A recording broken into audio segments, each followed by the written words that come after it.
welcome back to the channel. My name's InsideAgameR and welcome back to Microsoft Flight Simulator 2020, where today what I want to do is go into a bit of detail about the new update 6 that was dropped yesterday. It is now live in the game, so if any of you haven't loaded up your game yet, there will be a small update. It was about 1.3 gig. For me, it wasn't too bad, and what I want to do is just go through some of the stuff that they've updated and improved. As you know, that the last kind of week or two, I've done a couple of live stream flights and I was having a torrid time. Well, it does look like some of these things have been fixed. So look, let's go through them. Let's have a look what they're all about. Okay, the first thing that we want to talk about is the nav blue data is up to date. If we go down to our FMC here at the computer, for the first time in the game, they've actually updated the air cycles. For anyone that plays on VATSIM or using Navigraphs or anything like that, the air cycle is now up to date, as you can see here, November the 5th to December. So the air cycle is up to date. This is the first time they've done this. It is muchly needed, as I found out the other day in some of my flight planning as well.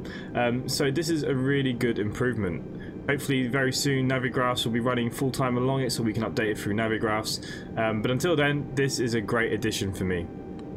The other thing that they have done is the navigation data date is now dynamically set in avionics, which is also very, very good.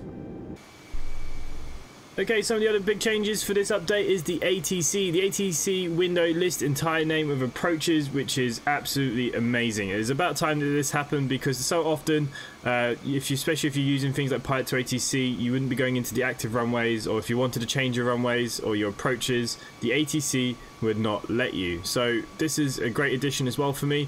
The ATC now responds to requests to change approach to the airport, which again is very forthcoming. Something that we've all needed for quite a long time, to be honest with you, and users can now request IFR clearance despite having a flight plan in the GPS, which is good as well. ATC now responds to requests for changing runways within range of an airport.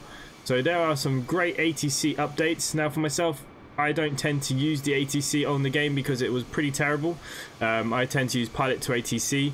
But what we will do now is probably check this out a little bit over the next couple of videos, just to see how well that's kind of working, because if they have included those features, it could be a nice little fix. A couple of little features that have been changed in this update are the planes. The Airbus A320neo fly-by-wire bank oscillation now works properly.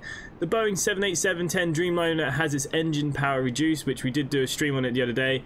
That was pretty broken. There was a lot of issues with the Dreamliner, so hopefully a few more there might have been fixed. Maybe we'll give a Dreamliner another run.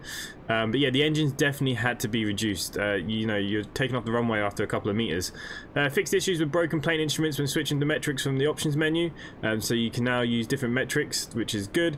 Fixed cockpit interactions in third-party airplanes, and all liveries are now accessible and should load correctly. Now, as we know, though, my last on-air video, I was having some livery issues. They've wiped out the deliveries on my Caravan. I don't know why. I've tried to reload it since this update. It hasn't worked. I'm going to now reinstall the Mega Pack again, just to see if I can get the Caravan liveries to work. So I'm not too sure what was going on with that, but clearly there were some issues that they knew of. Also, with the weather while we're out here, lightning will no longer trigger in clear skies. I was getting this bug a lot. It seems very different for different people, but this was a bit of an issue for me playing on live weather. I just literally have lightning no matter what. You'd hear the thunder, so that is welcoming for me as well. Sensitivity curve methodology is now adapted for different inputs. Again, yesterday's video on my on-air series, I couldn't even control that Caravan. I don't know what they did to the controls. I'm now going to go back and check this out since the update. I haven't had a chance yet, but that is what I will be doing today. And the temporal anti-aliasing and new sharpening filter using AMD Fidelity FX CAS has arrived. Now, I run an AMD system, so this is welcome news. But if we can see out my window here, it's looking pretty fuzzy. I don't know if that's the new TAA, but I'm not sure how I feel about it. If we have a look, it does look quite fuzzy out here.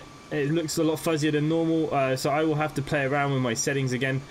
I'm not too sure if that is to do with the new TAA, but look, if they're going to start doing some stuff for AMD optimization, that would be absolutely perfect, of course. So saying that, look, there are some welcoming updates there. It's great to see that they're continuing to update the game quite regularly, which is one thing that we all want. We want this to get into the perfect simulation game. Microsoft Flight Simulator 2020 patches are roughly 10 days apart, with development updates sometimes coming in between. So what they are saying is that the next development update will give us an idea when the game is moving, and the patches will show some progress with changes. That means we can expect the next Microsoft Flight Simulator 2020 update patch to land somewhere around the 20th of November. So around the 20th of November, guys, is when we'll be expecting the next update for this. If you are enjoying this content, please do subscribe down below to the channel, hit the bell icon for notifications, uploading it every single day. And other than that, for myself, guys, thanks for watching, and I will see you next time. Bye for now.